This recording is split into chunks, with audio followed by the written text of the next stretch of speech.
Much like it seems, I think Kings fans think Monty McNair is eating red vines on the couch while all the other teams are working out.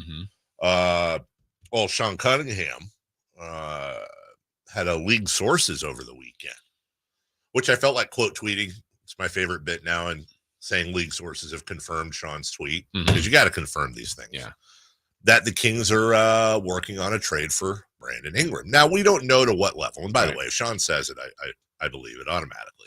Especially for like smaller deals, like for instance, here's Sean Cunningham. Who? I don't know.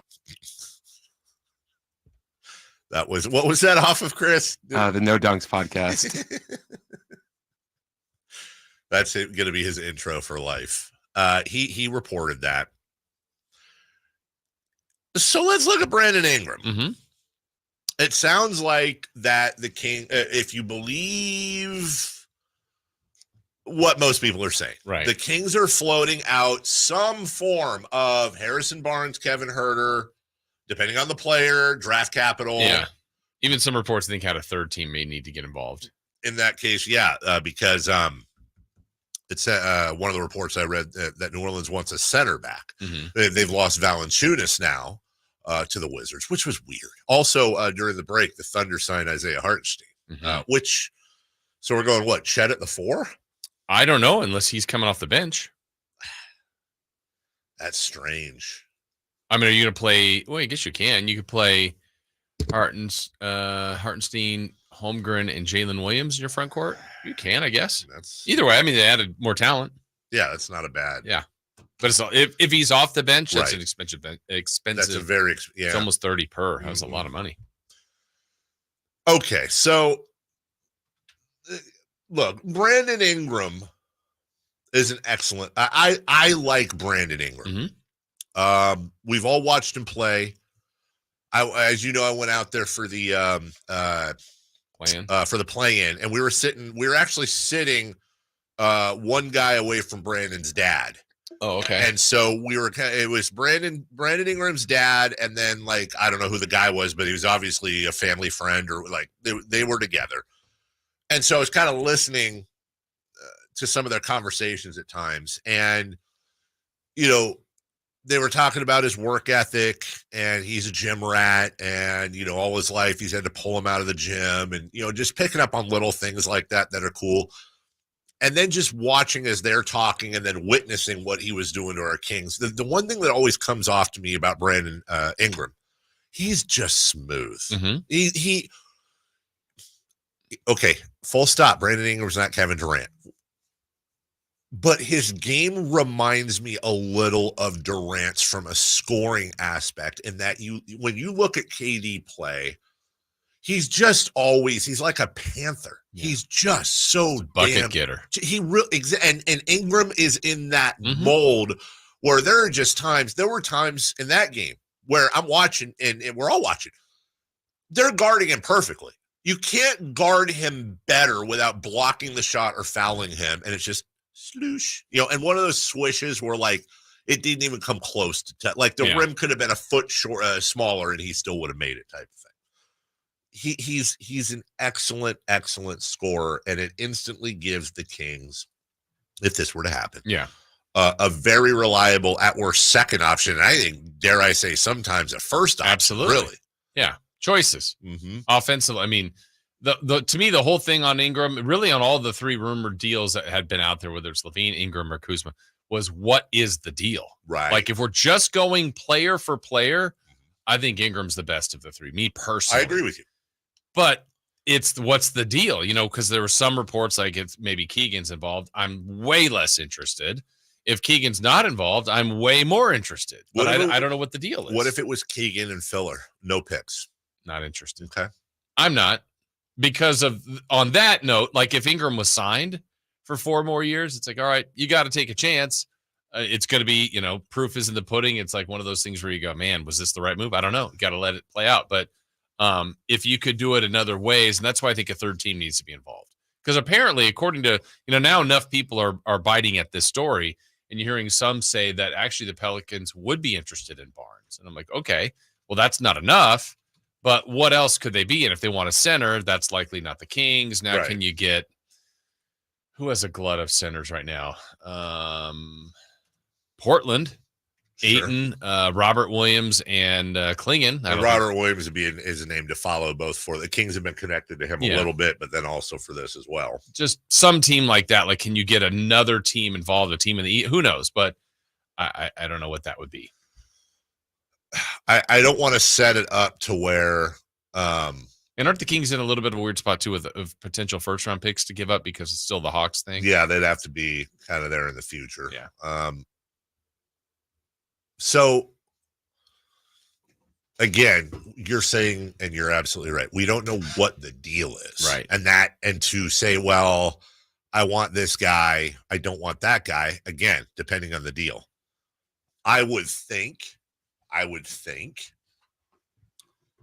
in order to get Brandon Ingram, it would have to be, I think, what Brandon makes 33 this year and an expiring. Right? Yeah. Are you okay with that part of it? Like, if they got him, I know it depends on the deal, but knowing that it might just be 1 year, it might be, the start of a 5-year deal or something eventually, or 4 more. I got to imagine that's part of the conversation. Like, hey, we can't give all this up if you're not going to, so what are we looking at? But I'm going to tell you why I don't like this deal. Okay. And I'm not trying to be that guy like we were just talking about. Here's why I don't like the deal.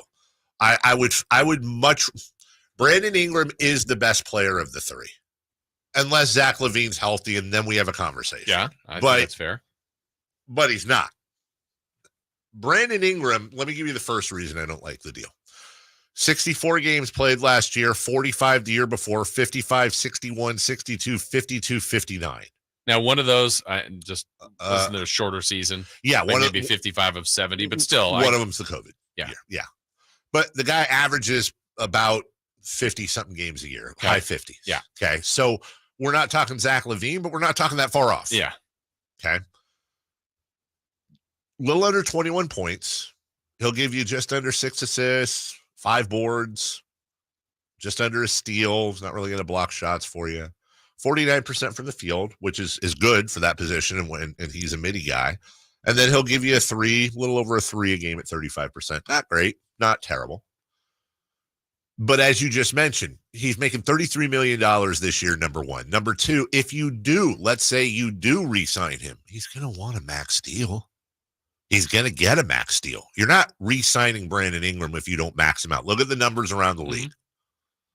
So now you're going to have 3 max guys. You got no defense. He's not a defender. He's a scorer. And he's easily the most expensive of the 3 we're talking about. Well, I guess going forward, because LaVine's way ahead of him on that. Yeah, but I'm saying as far as what we're trading for. Yeah. As far as of what we're giving up, because it's almost, I think, so Barnes and Herter get you there salary-wise. Yeah. You're almost certainly going to have to add draft capital, and I think the over-under on draft capital is a pick and a half. Mm-hmm. You're either giving up 1 or 2 first-round picks, almost certainly.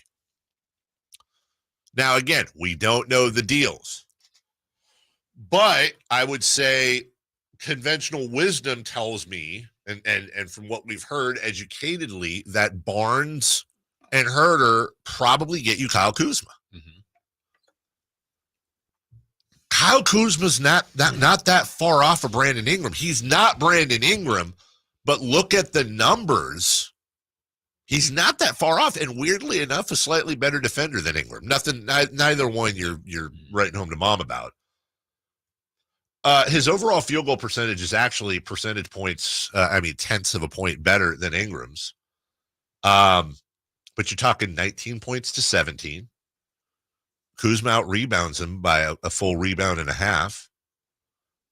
Ingram gives you 1.5 more assists. They steal the ball at the same rate. They block at the same rate. The only places really that Ingram's got him across the board, 46% to 45% from the field, 36% to 34% from 3, 78% to 73%. But Jason, here's the other thing. Kyle Kuzma, as we've documented, Kyle Kuzma is making $10 million less than Ingram this year. Mm-hmm. That goes down to 21.5. That goes down to 19.5.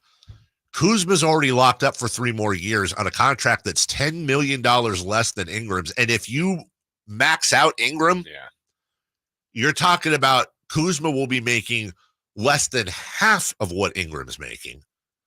And Kuzma's locked up again for 3 more years. And assumedly, and I think it's a strong bet, you're giving up far less for Kuzma than you can Ingram. So if we take emotion out of the equation, we just look at it on a whiteboard here.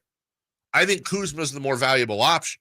I think that in my mind too there's some valid points there for sure. I think if I'm Monty McNair, and I know where people right now probably aren't liking the slow play of this, the Pelicans are in a spot too where, okay, if the Kings are the only team interested in Ingram, and I don't know, maybe there are more, are you going to re-sign him?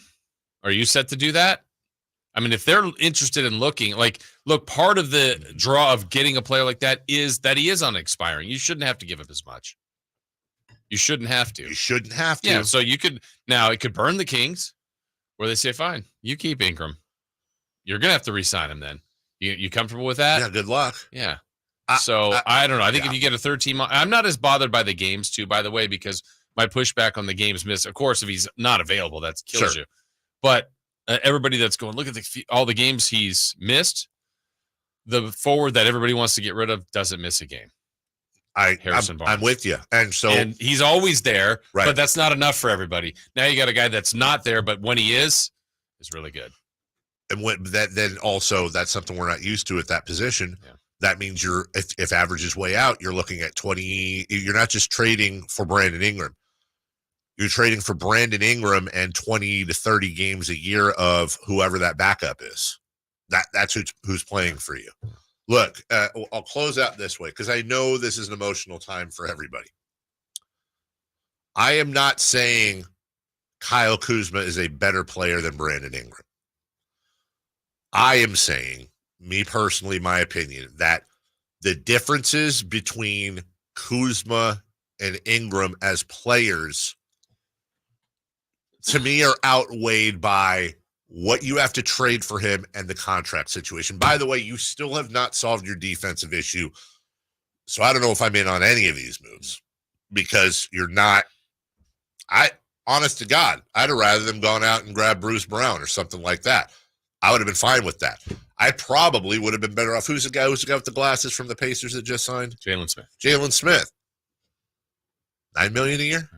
We'll take a break. When we come back, 3 for Madness, just a 1-minute break here. We'll talk about all this activity and where we're at as Kings fans. We'll do that next.